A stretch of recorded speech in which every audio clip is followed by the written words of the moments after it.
Hi, everybody. Today I'm going to teach you a really simple technique called the magic mirror technique, which is fantastic for clearing many forms of what I call psychic emotional goo. We pick up this psychic emotional goo from other people, sometimes from places, sometimes from objects, and it can be just very limiting in regards to how it impacts your life experiences. It can also be very impacting in regards to your moods, your emotional states. You basically take on the energy of another person or sometimes of an entire group. So I have many different strategies for dealing with this stuff because it just can foil your best efforts when you're trying to manifest something, when you're trying to stay in top form emotionally and mentally, when you're pursuing a goal, or when you're trying to overcome a health situation, anything like that. So I was reminded of this magic mirror technique just this past week because I went into a state of pretty significant, I want to say, anxiety, indecision. I was having repeated thoughts and also like experiences happening that could best be described as not being able to move forward or not being able to move, almost like I was stuck in like my shoes were in concrete or something like that. So, I know about this isn't my typical me. I know what I'm, my typical emotional state, my typical motivation state, all that type of thing. And so I was suspicious that I probably had picked something up from someone else. Or perhaps I had popped, some of you have heard me talk before about belief codes. Perhaps I had popped belief codes. Well, belief codes are really behind absolutely everything that we experience in life, including the acquisition of this type of psychic emotional goo. But very often you don't have to tackle the belief codes to clear the way, get back on track, just start feeling like your highest and best you and get on with it. And so I certainly belief codes were there, but I also checked to see if there was any psychic emotional goo, any type of what I call energetic exchange involved that was making me feel the way that I was feeling. And sure enough, I found that there was something called a living thought form. Now that's my label, living thought form. What that is, it's when somebody has an emotional issue with you, and you're kind of the stimulator of the emotional issue. Usually, they're angry with you about something.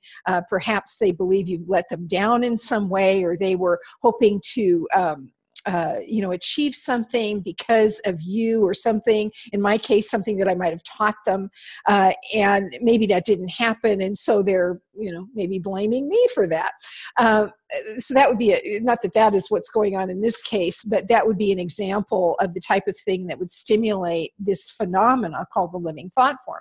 Basically what happens is a copy of the other person's emotional issue. If your defenses are down, and they can be down because of belief codes and a variety of other things, your psychic defenses, they can project and they're not consciously aware that this is happening. This is completely unconscious, other than they would be aware that they are agitated by you, or that they're upset with you, or something like that. But they would have no idea that they're projecting a thought form into your energy field. But that's actually what's going on. So you end up with a photocopy of how they are feeling. And how they are thinking, depending on your level of intuitive clarity and access.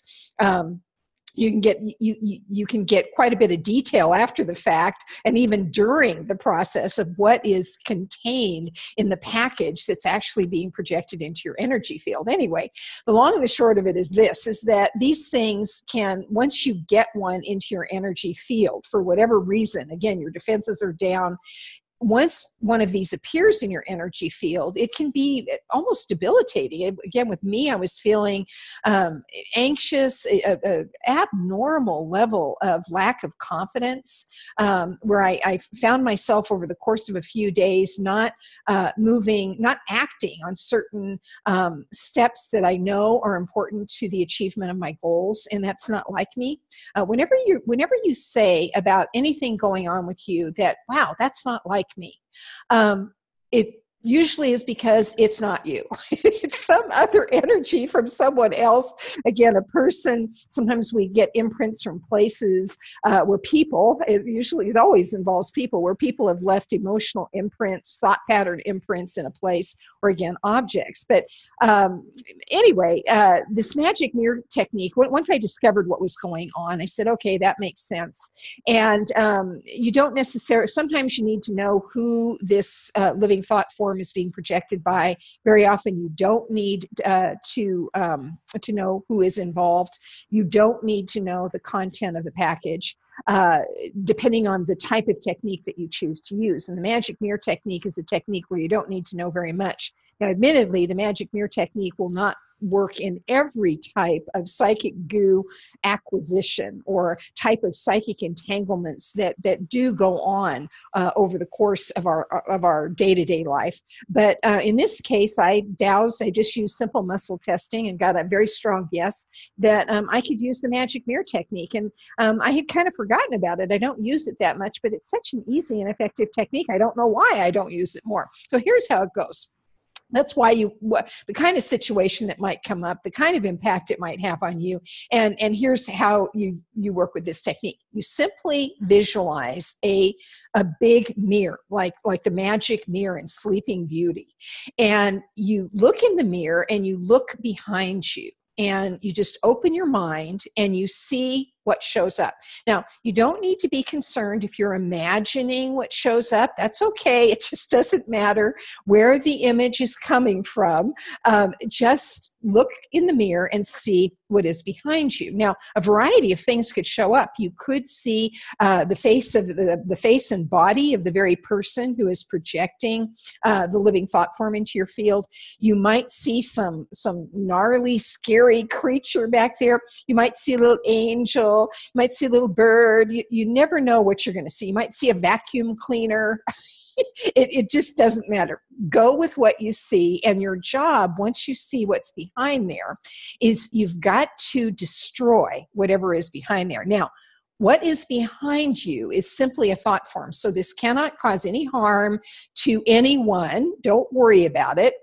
But the technique I use to destroy what shows up in the mirror is pretty simple. I just imagine an Excalibur sword appears in front of me, and I'm holding it.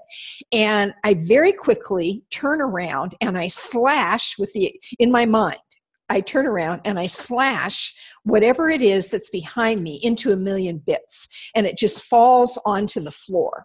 And then you need to look down at the many, many bits that are on the floor, and you need to somehow conjure the removal of all of that from the space. Nothing can be in the picture for you to be completely clear of what the problem was, what this acquired goo package consists of, and how it got there. So you might imagine, or it just might show up. I usually just open my mind and I say, clean this up. I just say, clean this up. And I'm ordering my operating system to do that. Just clean this up, get this out of here. And I might see something like a vacuum cleaner come in, or I might see right now I'm visualizing an anteater might come in, and like all the little bits are little ants, it might suck up all the little bits of the thought form that you just collapsed. It doesn't matter how it happens. You could use your imagination and you could just blow up all the little bits, or you could start a bonfire and burn up all the little bits, but you need to get through and rid of everything. And so you look around that space behind you in this psychic set, the psychic kind of stage that you've created in your mind. And if it's completely clear, you're done. And if you want, you can cross-check that with muscle testing. Are you now clear of the whatever it is, the particular package, we'll call it, of psychic spirit, emotional goo that was influencing you. And sometimes most times you get yes. If you get no, you might want to try it again and see what else shows up. And if you can't get to 100%, you may need to bundle the magic mirror technique with another, some other technique, but see how far you've gotten. How clear am I of this particular psychic emotional issue? And just again, you could use simple muscle testing. I'm going to do a short video and add it to my YouTube channel about how to count with simple muscle testing. But you might check on a scale of 0 to 100%, how clear am I of this living thought form issue or of this other issue, blah, blah, blah, blah, blah. And you might get 10, 20, 30, 40, 50, 60, 70, 80, 90. You're 90%. How else, what other type of method do I need to use to get rid of the rest of it? Again, the magic mirror technique is very often so effective, you only need to do it once, and that usually gets it 100%. But sometimes you need to do it multiple times. Sometimes you need to bundle techniques. But it's a wonderful, easy, kind of fun, powerful technique. How do you know you got it right and that you really did accomplish something? Well, your symptoms go away. As an example, the very second, literally, that I cleared that situation in myself, I had instantaneously no anxiety, no indecision, no sense that I was stuck in concrete and couldn't move forward. And I went about the business of getting on with my daily achievement process.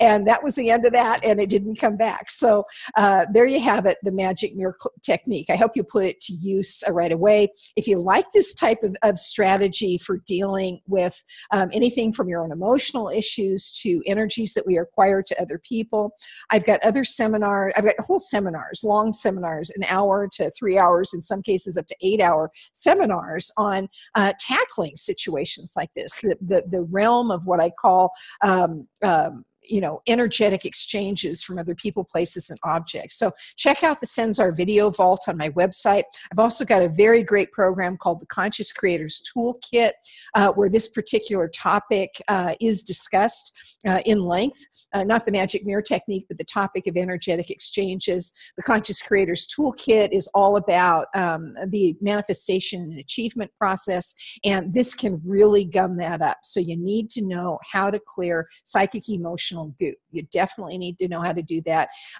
if you want to achieve all your goals. So hope you enjoyed the little presentation today, and I'll talk to you again soon.